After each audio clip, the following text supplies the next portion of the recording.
Hello, everybody. My name is Grant Stevens. It's been a little bit since we've seen each other, so it's okay if you've forgotten. I hope you all are staying safe and that you guys are keeping healthy in this time of unknowns and uncertainties. Please bear with me as this technology is very, very new to me. Um, yeah, let's get started. All right, so today we're going to be talking about the coronavirus and its effect on international tourism and what that really looks like. So let's dive right in. There we go, sweet. So the overview of this presentation, we're going to be covering about 5 different things. The first is what is really COVID-19? What is this disease and why is it so contagious? Number two, we're going to be talking about why COVID-19 has caused a pandemic. What does that look like and how is it affecting us? Number three, we're going to be talking about COVID-19's effect on international tourism and different sectors within that. Number four, we're going to talk about industries that are being hit the hardest. And then number five, conclusion, talking about little things at the end. All right, sweet. Awesome. So, first, I want to talk about this quote. This quote comes from the World Health Organization's Director General. Excuse me. He says this about the coronavirus. He says, "We cannot say this loudly enough, or clearly enough, or often enough. All countries can still change the course of this pandemic." And I think that's so interesting that he says that. Oh, excuse me. I think it's so interesting that he says that because there's so many countries that are dealing with this disease so differently. We see places like with Italy who have like about 67,000 cases and 6,000 deaths, and we see places like like South Korea that has about 8,000 with like 23 deaths. Um, so it's very new. It's very new to all of us. So we can really change the way this pandemic is going just by simply doing some simple things like social distancing and self quarantine, which is something that's really cool that we can do as humans to help each other out. So, all right, let's dive into this a little bit more. So you've probably heard the word COVID-19 a million times from the news. You've probably heard it a million times from your friends, but you probably don't know what it really is. So coronavirus disease of 2019, or often known as COVID-19, is a respiratory disease that can be spread from person to person. The virus that caused COVID-19 is a novel coronavirus that was first identified during investigation during an outbreak in Wuhan, China. So basically, how this happened. Numerous reports have said that China has had these wet markets in Wuhan and throughout China, not specifically just Wuhan. But basically, what has been happening is that these people who are of lower class don't have any means of income besides selling wild animals. And what I mean by that is that I mean animals like bats, snakes, turtles, anything like that. Things that you wouldn't find at your average market or your average grocery store are being sold here. And what's happening is that these markets have all these different animals in these cages, and they have them pretty high. They have, one animal on this level, another here, another here, another here. So what's happening is that all of these liquids or things that are coming from this animal on top are being dropped down to the lower half, pretty much to the bottom. And so when we're talking about having diseases spread, we see that going from animal to animal to animal is the worst way to do this. Um, and it's the easiest way for disease to be spread. And so what happened is that when someone buys that animal that has been contaminated within their body, the virus is 10 times as worse as it would if it was just, from that animal. Because of what that chain reaction has been occurring. So that's what we're going to be talking about today. So a little bit about what COVID-19 looks like. So we see here, this is what the virus looks like. And we see these red little things, kind of like triangles, as you can see. Corona in Latin means crown.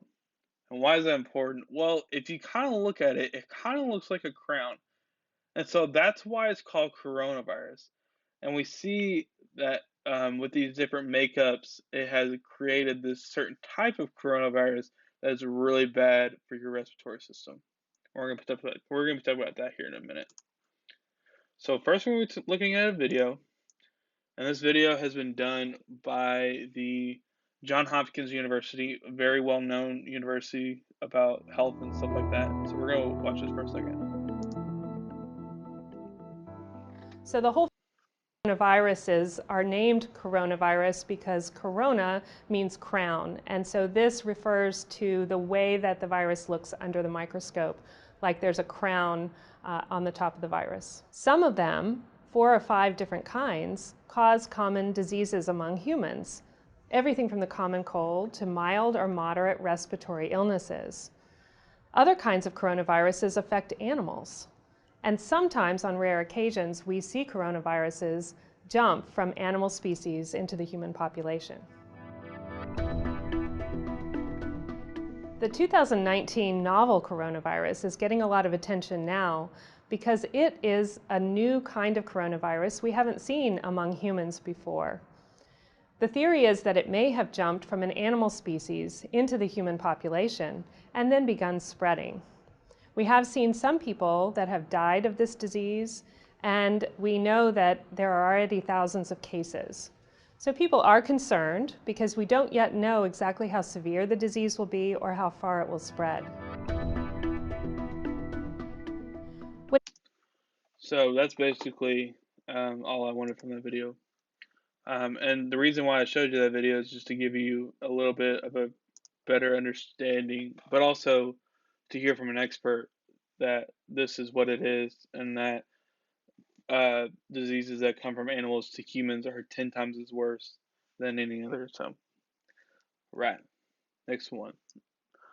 Next, we're going to be talking about symptoms of COVID-19. These are the main 3 that have been found in most reports of COVID-19.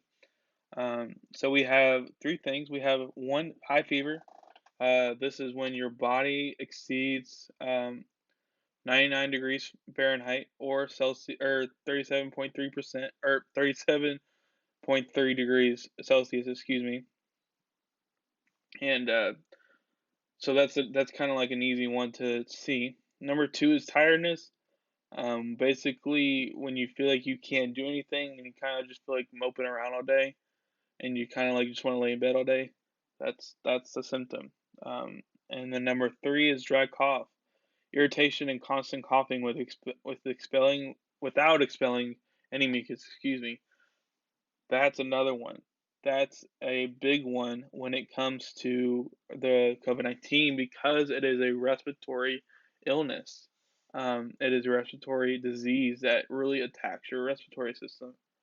And I would urge you, if you're watching this right now and you think, oh my gosh, I have all 3 of these, I would contact your doctor like immediately because you could have coronavirus. It is very, very likely. All right, so we're going to look at this infographic here. And this infographic is going to show us what parts of the body that this is affecting. So we have high fever, tiredness, dry cough, and difficulty breathing. So high fever kind of goes in with everything. That just kind of it pretty much heats up your body, gives you it pretty much makes your body super hot. Number 2 is tiredness. This just makes you feel very groggy and tired all the time. Number 3 is dry cough, which is like your throat, which leads to your respiratory system, which is why it's so important that you get that checked. And also difficulty breathing, which can cause pneumonia. It can cause a numerous amount of things. So if you feel like you have a difficult time breathing, please also check with your doctor as well. All right. So next we're going to talk about asymptomatic people. Now, asymptomatic people, especially our age, is the reason why this disease has spread so fast. So basically what asymptomatic means is that when somebody shows little to no symptoms of coronavirus, but still have it in their body. And as we talked about earlier, this disease is spreaded multiple ways. It can be spread through surfaces, it can be spread by coughing, breathing, literally anything can spread this disease. And that's why it's so important that we're practicing social distancing and that we're practicing all these different things. So making sure that we are all staying healthy and that we're making sure that we are all doing our part to make sure that more people aren't getting this sickness than needs to be. So, all right, next part we have the top 5 countries with the highest number of cases. This is super important to look at for a couple reasons. We're gonna dive into this. So number one is obviously China. China, this is where the virus originated from. They have about 81,000 confirmed cases.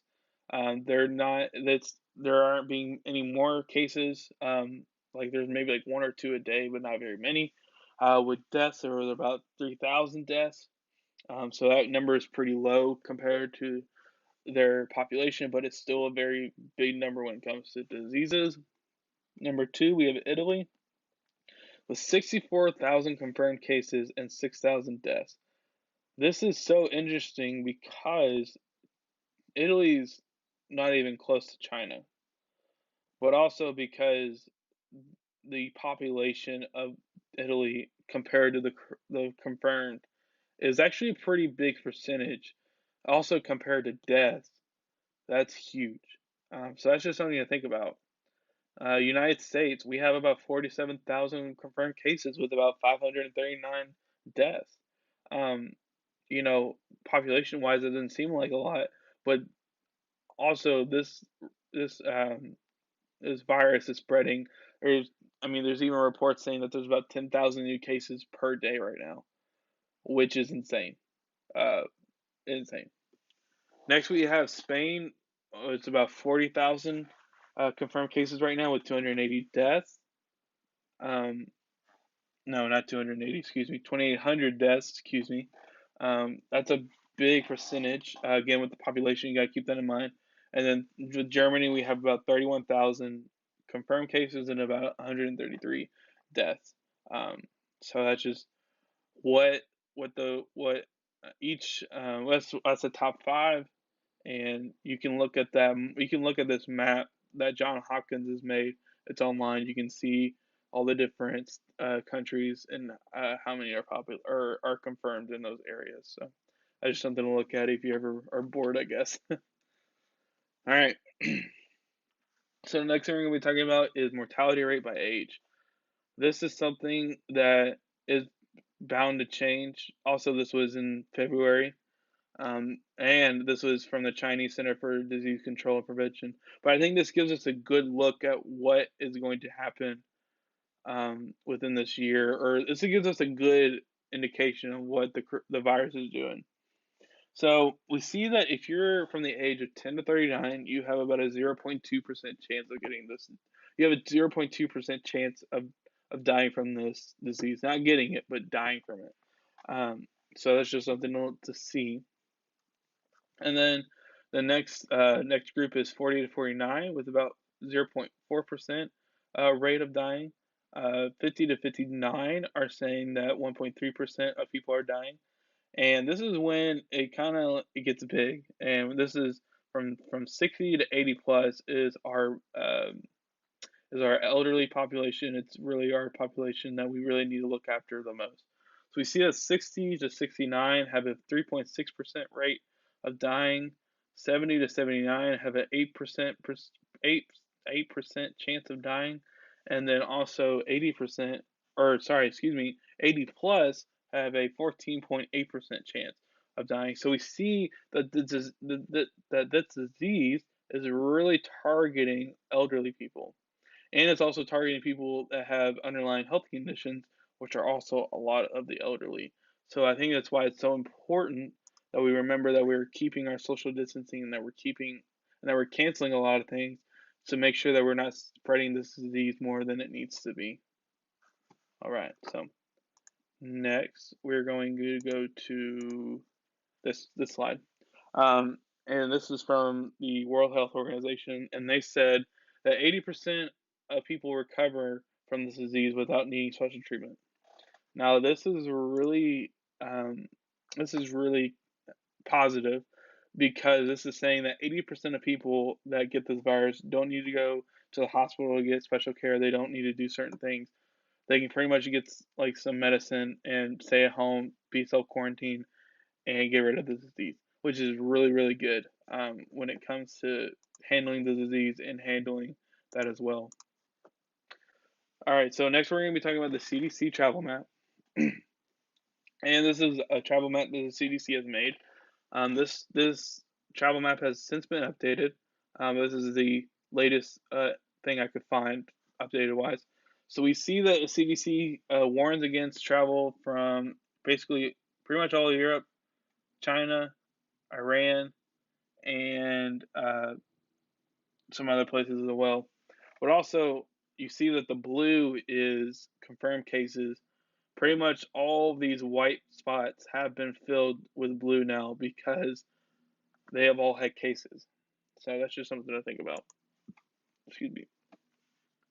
All right, next. The next part of our presentation, we're going to talk about the effects of the coronavirus on international tourism and what that really looks like. Awesome. So the first thing we're going to see have an effect on is the airline industry. We have seen reports across the world that airports are cutting back on the amount of flights that are arriving and departing. This is a picture of London Heathrow, and we're going to talk about how much they're declining the amount of flights that they're having and leaving, which is something that's really big for airports because that's how a lot of them make their money. So we're gonna go to the next one.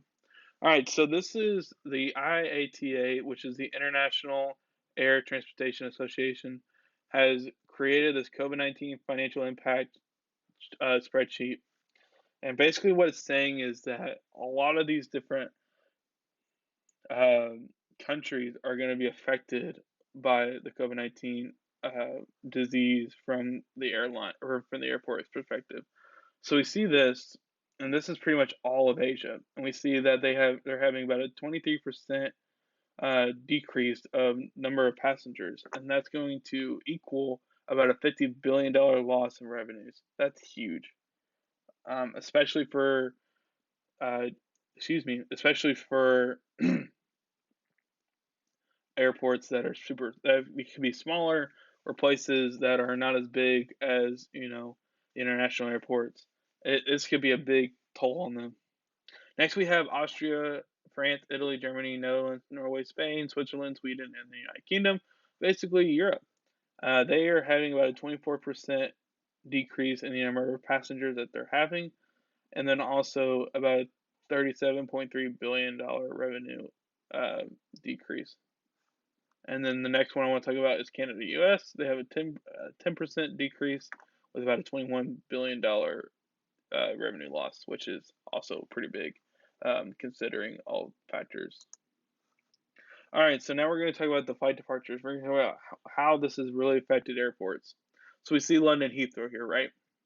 So we see that the pink represents February 28th, 2020, or 2020, excuse me.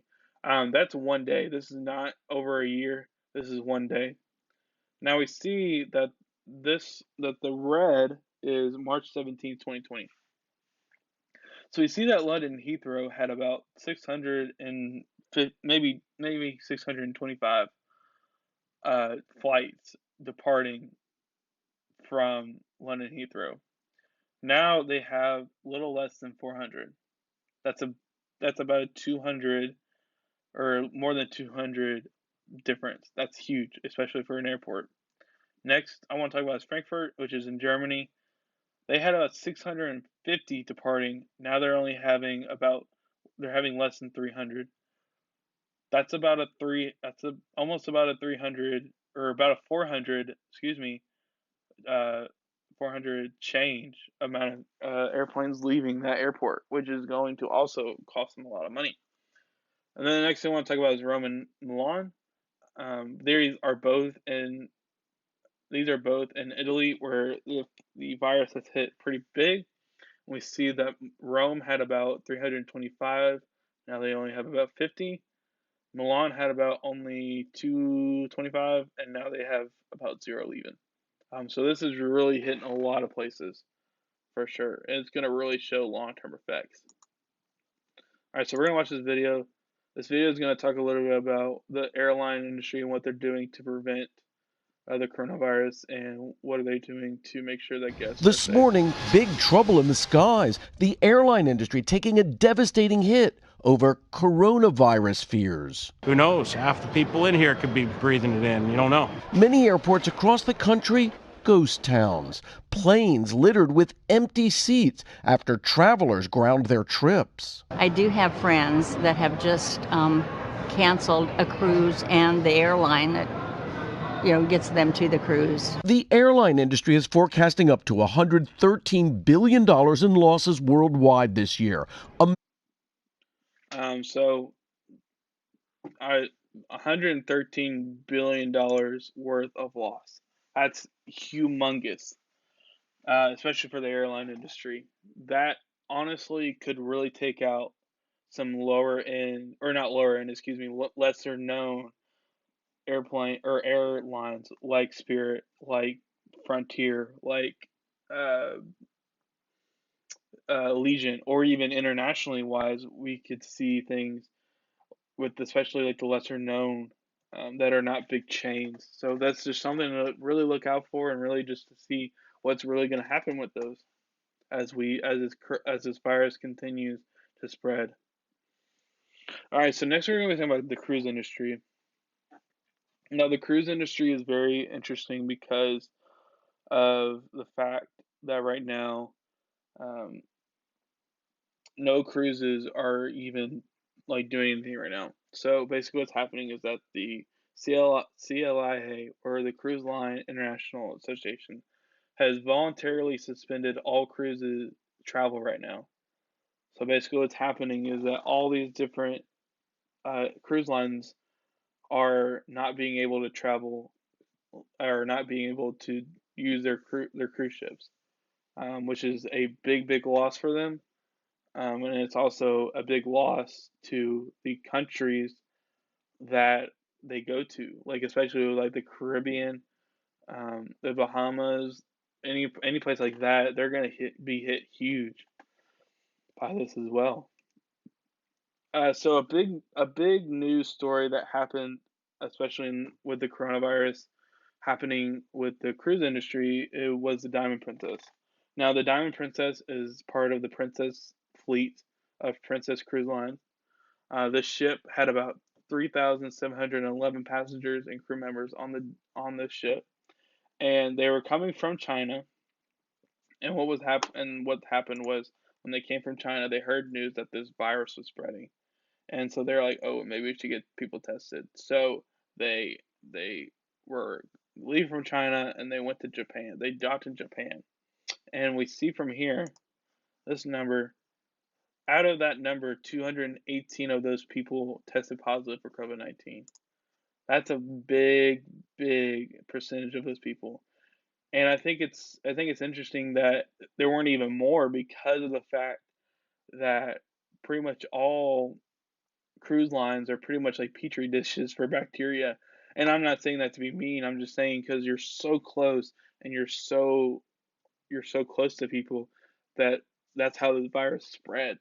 So they're lucky that they didn't have even more cases in that situation. So it definitely was a blessing for them, for sure, that they did not have more tests, or did not have more positives.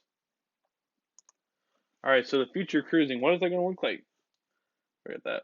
Excuse me. Anyways, it'll take a long time for a recovery economically. I think it's going to take years, or months, even years, for them to really be financially where they were back when this virus first started. The other thing that's happening with cruises is that different cruise lines have offered their ships to be used as hospitals. I know, like, Carnival is using theirs in New York right now, which is really good, and some others as well. COVID-19 will show cruise lines how they can be more cleanly, or how more it can be more aware of cleanliness on their ships. So, like, how can they be more resourceful in these times that when these happen. Next, we're going to be talking about the hotel industry. So right now, the hotel industry is looking for a $250 billion bailout for hotels around the world. So basically, what's happening is that hotels are asking government and local governments, or pretty much anybody that can give them money, to bail them out so that they can make sure that their hotels are staying afloat, um, which is really going to affect international tourism because if a lot of these places go down, then what's going to start happening is um, the ones that do stay afloat, they're going to be overcrowded, they're going to be way overpriced, and they're going to be booked for months and months and months because there's nowhere else to go. So I think this is a big, big issue that could seriously lead into some awful stuff if this thing were to be long term. Also, another effect that this is having is that a lot of hotels are struggling with cancellations, more in the fact of whether they should give money back or not, whether or not they should give, um, credit or whatnot. There's been a lot of debate about that, and we're gonna watch a YouTube about that, uh, about about that. So sweet. And so, with events, wedding banquets, and holiday reservations being cancelled on the back of the coronavirus situation, how has the hotel industry been affected? Well, let's speak with Jean-Philippe Jacopan, General Manager of Orchard Hotel. Thank you very much for joining us, Mr. Jacopan. Can you elaborate on the impact that your hotel is feeling so far? Yes, thank you, Glenda and Dan. Chinese New Year is a very big period for hotel, and the coronavirus outbreak has certainly affected our hotel and resulted in cancellation of events. Some guests have also chosen to cancel the travel plan and their room bookings. Our management is reviewing the cancellation from the individual hotel on a daily basis. That being said, we still have many events, room booking in the upcoming months, so we should see the bright thing ahead of us. So a couple things from that is one that he talked about is that they are looking at um, cancellations case by case. They are not doing a big thing for all of them, which I think is very important because you have some people that have canceled like weeks and weeks ahead. You have some people that have canceled within the past 2 days. So I think it's going to be really interesting to see what hotels are going to be doing in order to combat these cancellations. All right, so most of you know I'm a big Disney guy, so I want to talk about Disney for a little bit for a couple reasons, and especially effects on international tourism. Because number one, as of right now, all Disney parks are closed due to COVID-19. So we have places that are like in the U.S. with California and Florida. We also have places that are international, like Hong Kong, Paris, Shanghai, Tokyo. And there have actually been reports saying that these four make more than these two, especially during seasons like Chinese New Year with Shanghai or with Hong Kong. A lot of these different places. These right now in the season, they're taking big hits. Shanghai has been closed since January. So is Tokyo. Hong Kong's been closed since January. Paris just closed a couple weeks ago, and so did California and Florida. So Disney's going to take a big hit from this, and especially international tourism wise, because I hope not, but there could be even cancellations. They might have to shut down some of the stuff that are within these parks and things you're going to have to take out that will maybe not be as great for the guest experience. Another thing just to say is that it's very rare, honestly, for even one of these to close. So for all six of them to close is a big, big deal for sure. So the other thing I want to talk about is the Disney wants the federal government to give them $6 billion they need to cover for their workers in their parks. So basically, Disney has asked to be given $6 billion in order to make sure that their parks are staying afloat and that workers are getting what they need, like insurance wise, payment wise, sick time leave, whatever they need. That's something that's really big right now in the news. All right, so this is like hot press. This literally came off today. The 2020 Olympic Games. As of today, the 2020 Olympic Games Tokyo Olympic Games have been postponed to a later date, but no later than summer of 2021. This was just announced today. They're not saying that it's confirmed, but it's more and likely. A lot of the board members have said that they're most likely going to postpone this Olympic Games. Now, it's interesting because the last time the games were postponed was the 1940 Summer Olympics that were also in Tokyo due to World War II. So we're going to watch another video real quick. And this is going to be looking at it from the athletic side of it. The athletic as well. Oh, they just removed it. Well, that's okay. Basically, what the video is saying is that Tokyo, or that they're basically not.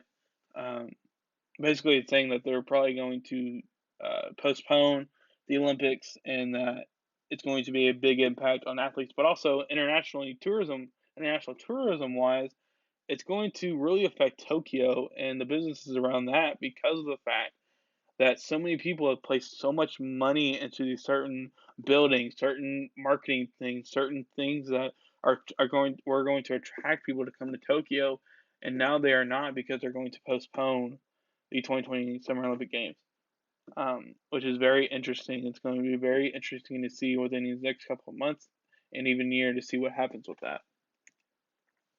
So in conclusion, COVID-19 is going to be a very big, it's going to be very big, and I think it's going to be getting even worse within the coming weeks. Seeing with cancellations, seeing with all these different things that are being, canceled or set back, and I think it's really going to show this world like how what's going to happen, and I think it's really on us to make sure that we are keeping our distance, and we're making sure that the spread of the disease is not being more than it needs to be as well. So again, thank you for listening. I hope you really got something out of this. I know I did. I personally want to say if you need to talk to somebody about coronavirus or COVID-19, maybe you want to talk about the different symptoms and what that looks like, maybe what that looks like in your own life, and how's that looking around you as well, please feel free to contact me, email me. I would love to talk to you about that because I have done a lot of research for the coronavirus. So I just want to make sure that everybody's updated and make sure that people are staying safe as well. So again, thank you so much, and I hope you have a great day. See ya.